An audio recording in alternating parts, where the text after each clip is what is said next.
Hello, everybody. Welcome. Today, we're going to be learning about light therapy and all things product-wise about how we can use light therapy to augment our health and optimize our health. I'm Liz Frey. I'm a pelvic health and orthopedic physiotherapist, and I work in Toronto, Ontario, Canada. I'm also the Women's Health Medical Director at Fringe. We are a company that is all about optimizing health and helping people using light therapy products, but also with other modalities like supplements and things like that to help optimize health. So without further ado, let's learn a little bit about light therapy. What is it? How does it help? What's the mechanism of action? And what kind of benefits do we receive from it? So light therapy has been around forever, as long as the sun has been in the sky, really. And our ancestors used light and optimized their use of light by being outside a lot of the day and then using fire as their light source at night. Unfortunately, modern living has brought us indoors for the most part. Many of our jobs are indoors, and that has reduced the amount of light that we receive and truly affected our health in a negative way. So what we want to do is to look at how we can use light therapy via products to augment the loss of light therapy that we're receiving during the day. Light does heal. Light is what brings energy and nutrition to not just humans, but to all plants and all animals on Earth. We really do need light to function optimally. Without light, like nature wouldn't grow, we wouldn't have plants, which we eat to give us energy to optimize and grow, etc. So really, there is no supplement essentially for light. We need it to be healthy.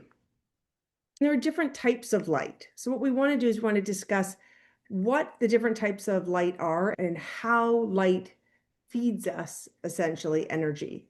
Light travels in wavelengths, and what happens is there's the sun in the sky, like a ball of energy, and it sends little photons, which are basically particles. You could think of them like little energy particles in specific waves, and each wave has different wavelengths, which are measured in nanometers, from the sun down to Earth.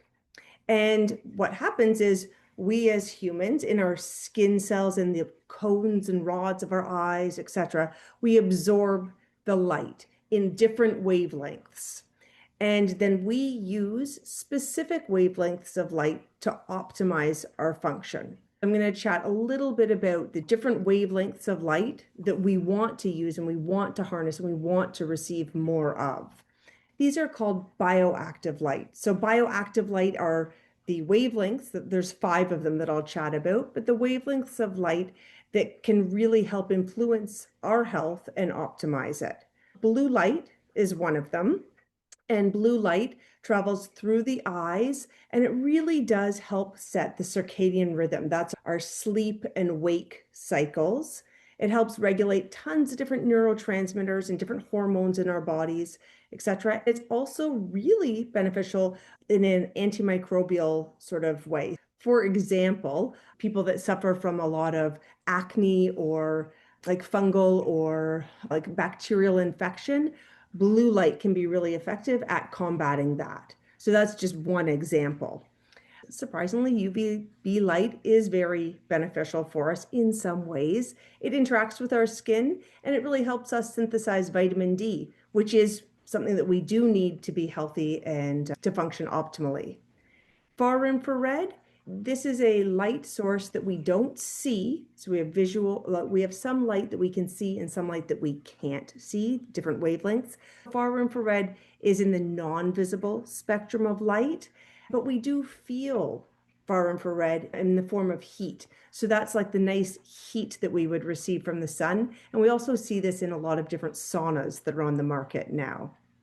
Red light and then near infrared, I'll discuss both of these more at length, but red light acts on our cells and the chromophores within the cells of our skin absorb red light, what happens is the mitochondria, the little powerhouses of our cells, will have a whole cascade of reactions that occur. So at a cellular level, all these different reactions occur. And then there are byproducts of this reaction, and I'll discuss them like in a couple slides. But basically, you're going to have more energy production in your cells, more blood flow to the cells that are receiving the light therapy, an increase in elastin and collagen production, and reduced pain and reduced inflammation. So that's what's happening, and it's all at a mitochondrial level of the cells. Then we also have near infrared light. And again, this is one of the wavelengths of light that is not visual. So we can't see near infrared light. It really does have the same mechanism of action as red light, but it penetrates a little bit deeper. So that if our target tissues are a little bit deeper than sort of more skin or superficial level, then having near infrared light is really important. So if you're looking for products to supplement the light that you might not be receiving on a day-to-day, then having a product that has red and near infrared light in it would be, in my opinion, quite important to have.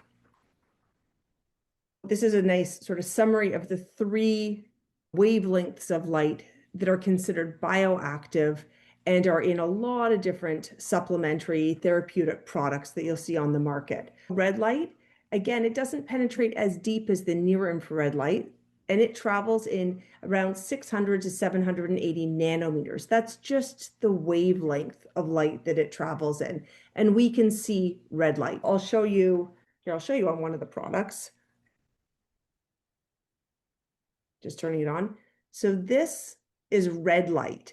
And you can see all of the little LED chips here in this device are emitting like a really, I'll say quite bright red light. That's exactly what red light looks like from the LED chip perspective.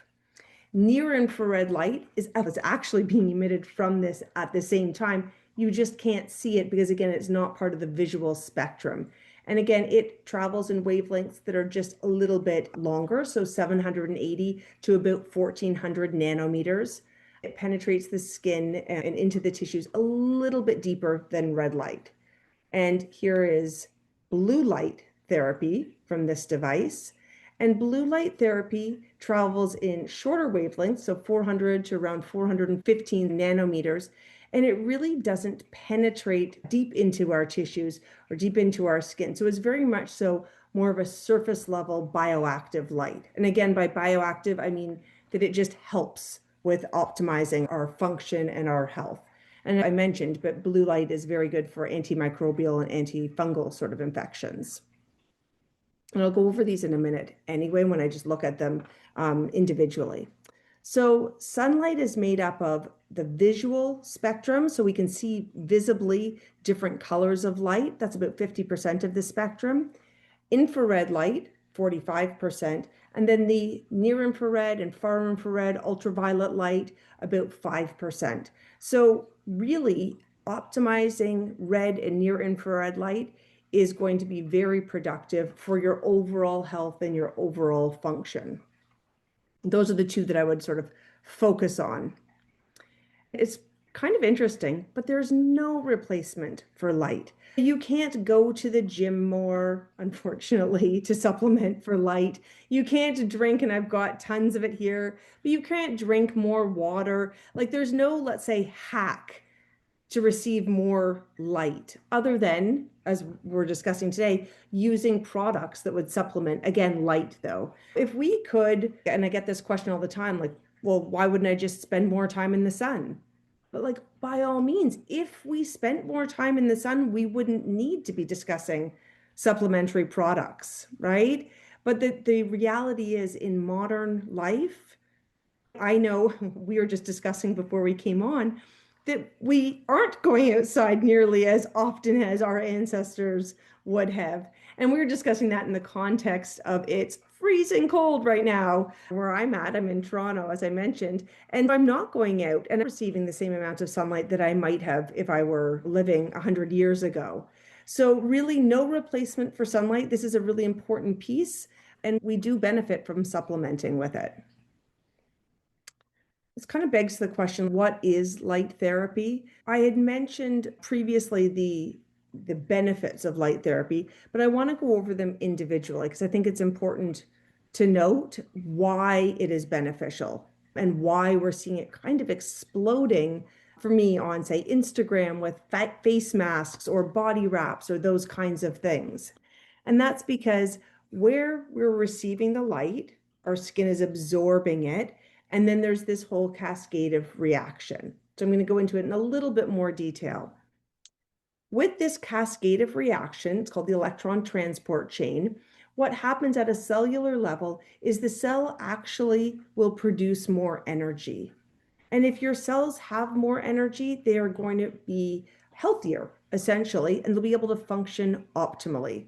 So that's the kind of the first big benefit of what light therapy is doing for us. It's producing more cellular energy. The second thing is one of the byproducts of this whole cascade, this whole chain reaction is nitric oxide. And nitric oxide is a really powerful vasodilator. So when our vessels dilate, that will have an increase in blood flow to the local area receiving light. If we have more blood flow, blood, as we know, brings oxygen and nutrients, and that can be used for tissue repair, tissue healing, and essentially optimal function again.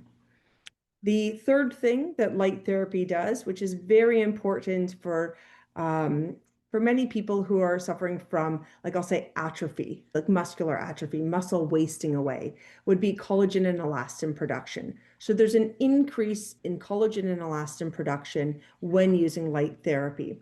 And this is super important because collagen and elastin are like the building blocks of our tissues, if you will. So it gives us structural integrity. This is why actually you'll see all of the different face masks. I am, at least on my algorithm with, say, Instagram or TikTok or what have you. But that's what will help reduce fine lines and wrinkles. That's what will help plump up our tissues. And not just say in the face with face masks, but if you've had an injury, let's pretend a knee injury, and you have a lot of muscle wasting away and you're trying to rebuild it, that would be where using light therapy would be beneficial, in addition to the energy production, in addition to the blood flow, etc. The fourth thing that is super important is that red light therapy helps reduce inflammation. It really does create like an antioxidant defense system so that it produces a little bit of inflammation, and then our body will combat it for a net reduction of inflammation. So inflammation can be a problem for many individuals. That could be in the form of, I'll say, gut inflammation. It could be an endometriosis where you have inflammation and scar tissue and adhesions. It could be post-injury. There are tons of reasons that people might have inflammation. So if you can use red light therapy over that area, then reducing inflammation will help increase circulation and then blood flow, energy, etc., for tissue repair and tissue healing and optimization. Lastly, red light therapy is fantastic at reducing discomfort and pain. And this is because if your nerves are irritated and we can reduce inflammation, like neural inflammation and neural pathways that are sending pain messages to our brain, then we have a net reduction essentially in pain. So all of these things can kind of snowball and mix and meld into each other, basically to optimize function. So more energy, more blood flow, which is oxygen and nutrients, more collagen and elastin, less inflammation, and less pain, which I'm all into. I'm great to optimize my function and use light therapy to help with all of those things in various areas. I wanted to just touch on the bioactive wavelengths of light that are most important for our health at this point, the ones that are most researched and are in a lot of different light therapy products. So red light, and I already mentioned, it travels in wavelengths of 600 to about 780 nanometers. We can see red light, and it is really effective for improving skin health and elastin and collagen production. So I think of it as more of a surface level or not really deep penetrating to help at that level. And if we compare that with near infrared light, again, it just travels in longer wavelengths. It's not visible, but it does penetrate deeper into our tissues. If my target tissue is a little bit deeper, or I'm looking to have more of a circulatory, reduced inflammation, like a whole sort of system change, then near infrared light would be what I would want to make sure that I was using in conjunction, usually with red light. You usually see the two paired together in whatever therapeutic device you might be using.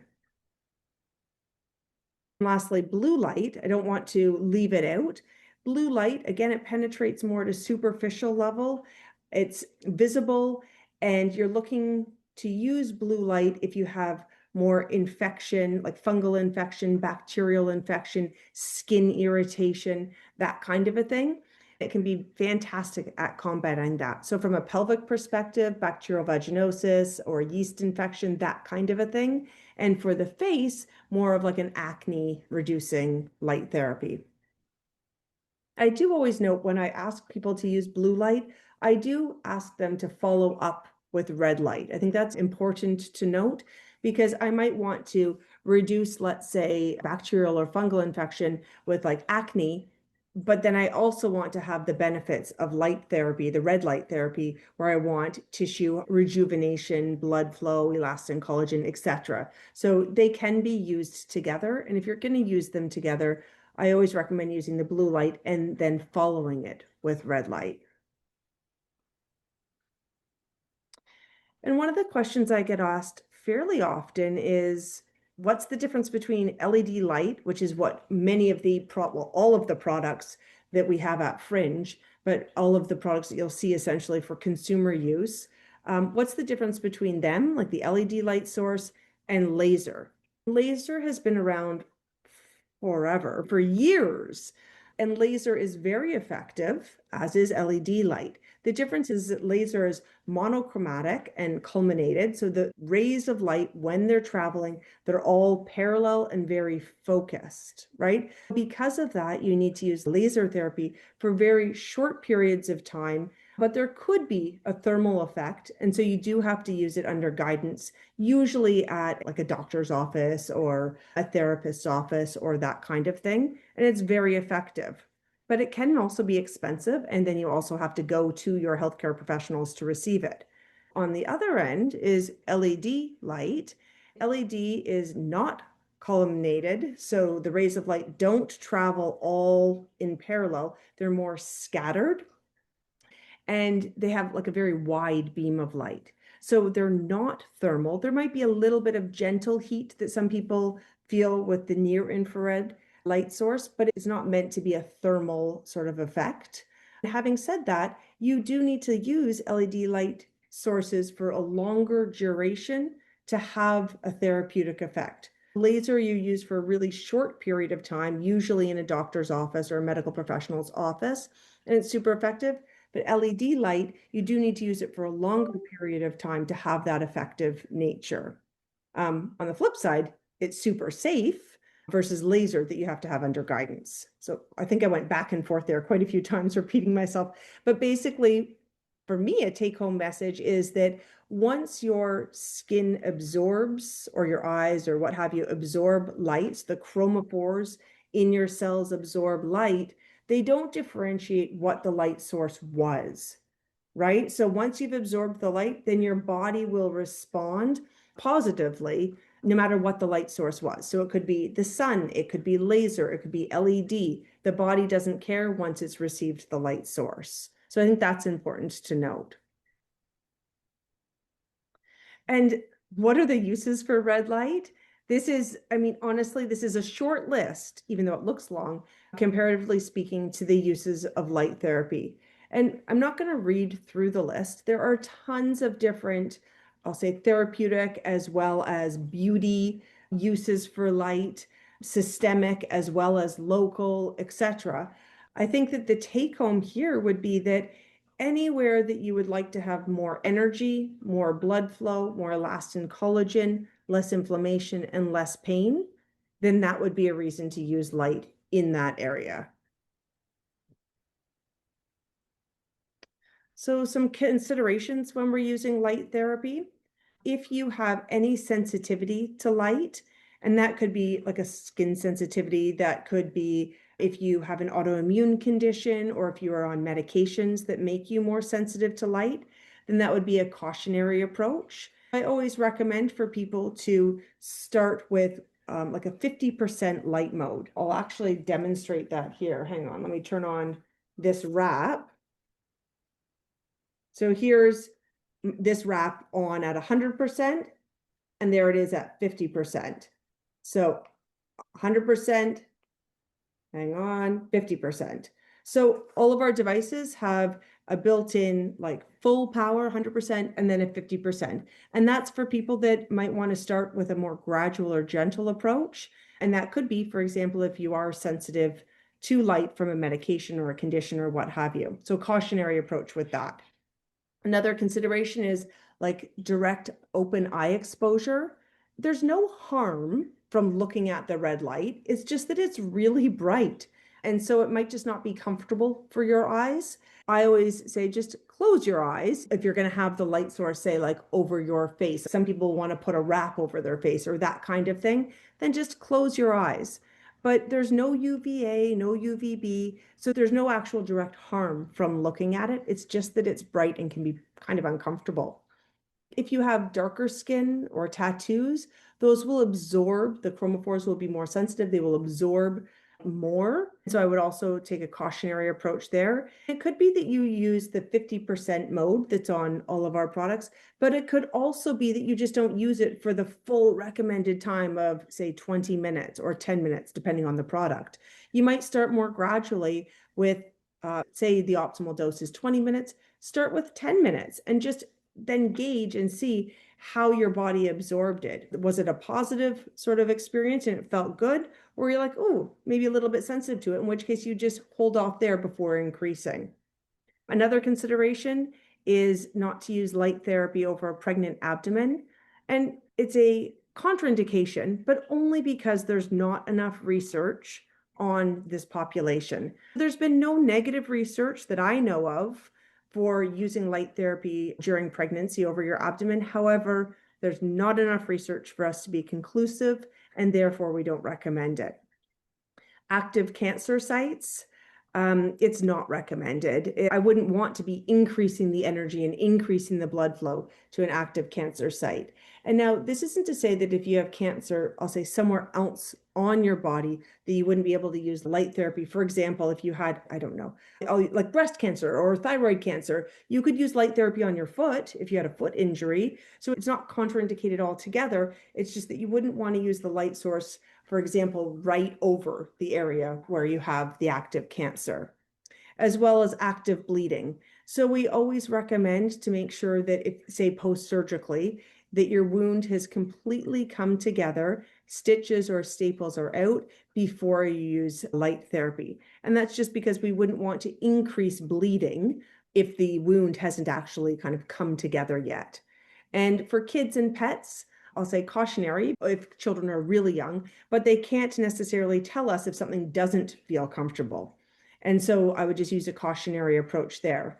And having said that, I think it's really interesting. We see so many people sending us pictures of their pets that are they just gravitate to the light. We're not necessarily putting a wrap on the pet for healing or what have you, but if you have a panel that's set up, your pet will gravitate to it and like to lay in front of it, which I think it speaks volumes because there's no placebo there. They just know it's good for them. They like it. It feels good. My dog is totally guilty of doing this. It's quite funny. She takes the front seat in front of the panel whenever it's on. So those are considerations. And I'll say lastly, how to use light therapy. So what is the recommendation? So I've given a couple examples of how to ease into your exposure. That could be using the 50% light mode, or it could be reducing the time that you're actually having the light source on you. And feel free to sort of play with that depending on what your condition is or how sensitive you are to light.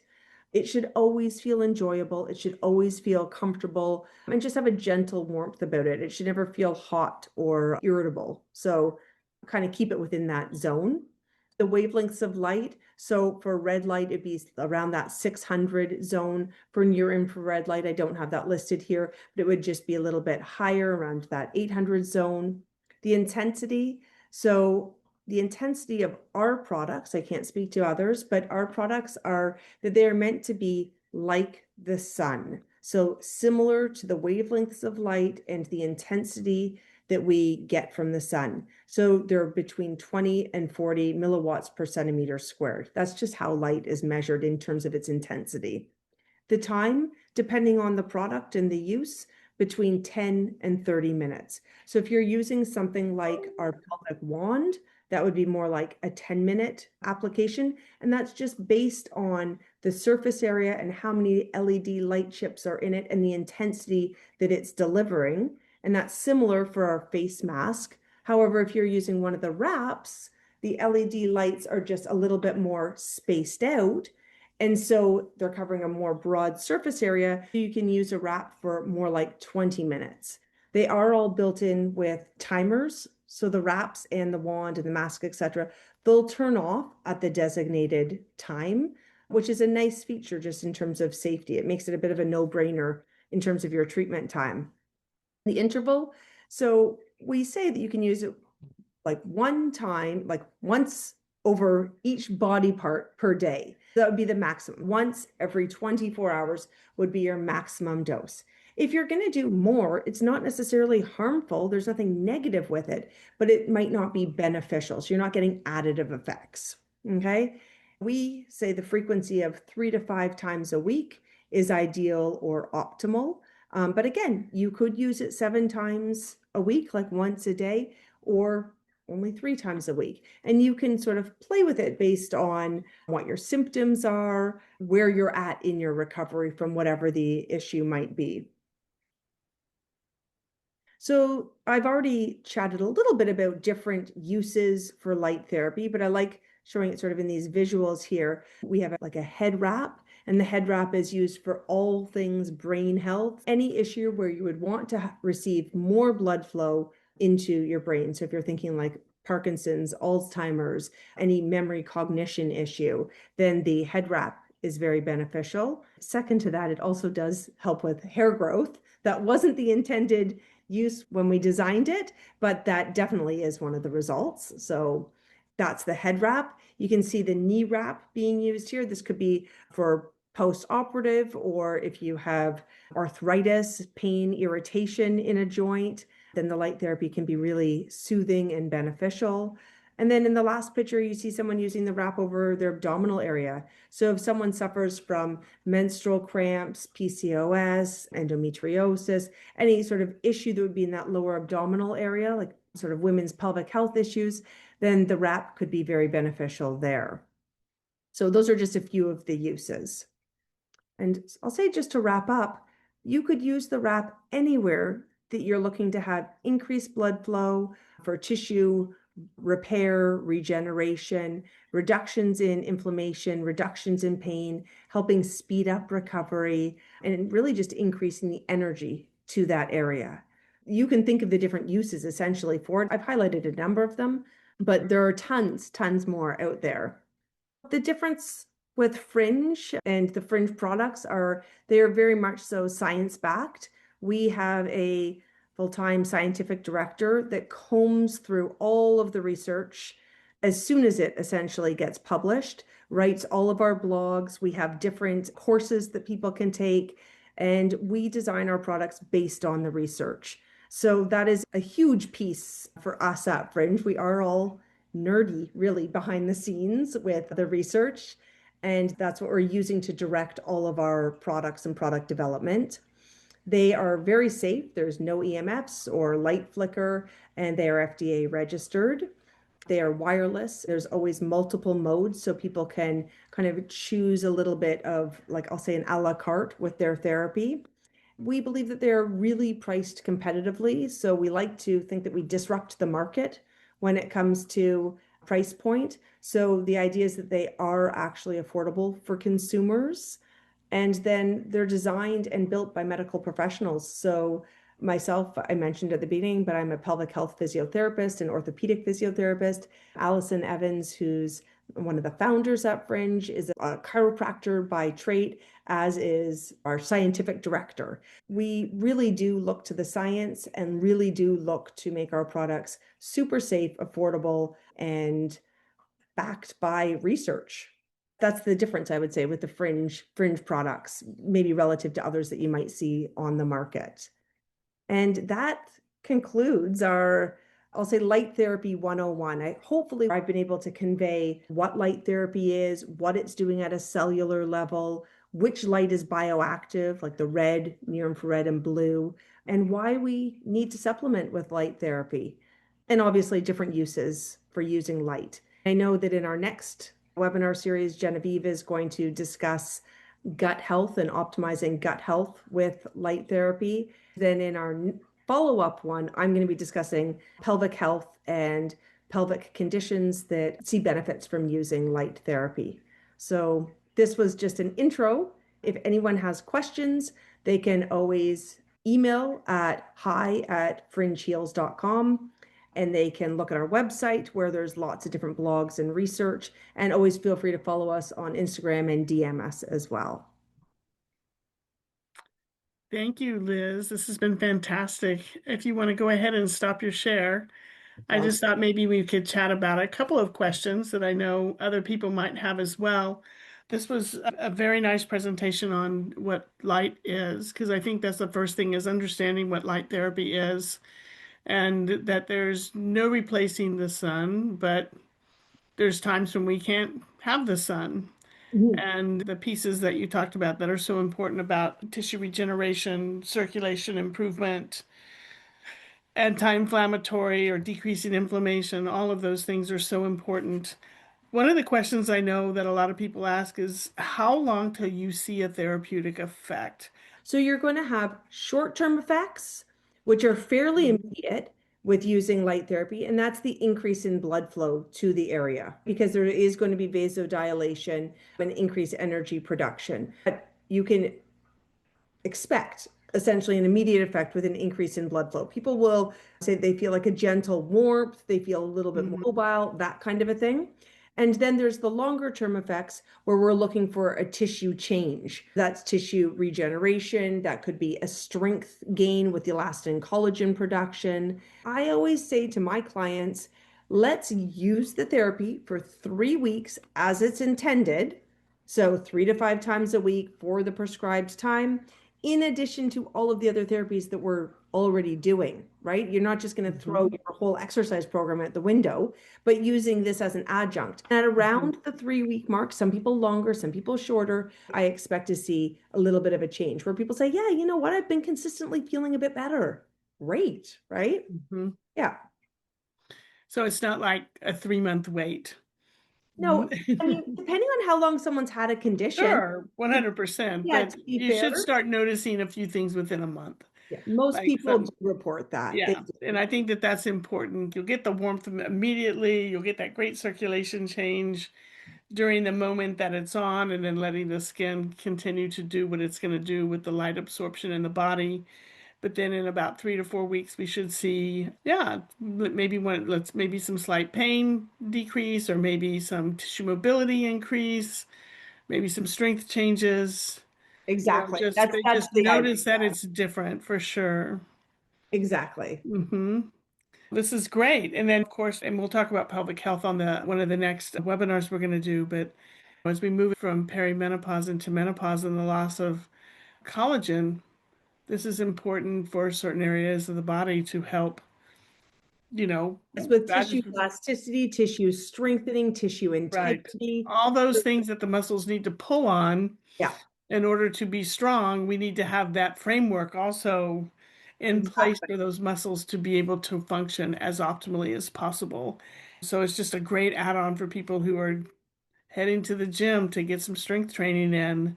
I love the way that the red light is being introduced as the things that you do work, this helps it work better. That's exactly what I say. We're not going to ditch all the other things that we've been doing. This is going to be one more modality that you use to optimize your function. So that could be, as you said, like a pre-gym sort of increasing the blood flow to the area, but it could be post gym where your knee might be a little bit sore because yes, you have some arthritis or whatever it might be. But then if the light therapy is helpful and then that allows you to be more active later in the day, that's a huge win, right? Hmm. And that's just using, I don't know, knee arthritis as an example, but there's so many other examples, right? So yeah, just one more modality to optimize your function. 100%. And then the next question is the using red light therapy to help with sleep. Mhm. There's it definitely is in the right, the products you're talking about are definitely in the right range for that. I know they talk about is it doing it 20 minutes before you go to bed, up to maybe 2 hours before you go to bed, just kind of like a panel, so it's kind of like in the room with you. That's what I do. What are So your I'll thoughts turn off, on? yeah, I'll turn off the like my overhead lights, my artificial Mhm. lights, and I have a panel, one in the kids' bedroom and one in mine. And I will just turn on my panel. It is quite bright, so I'll have it almost like I'll say face the corner almost, right? Then it reflects and it just reduces all of the artificial light, all the blue light or whatever that I would be receiving, and only gives me red near infrared, which cues me and my Mhm. eyes and the cones and rods, which will absorb it, that we're gearing down. It's Yep. bedtime.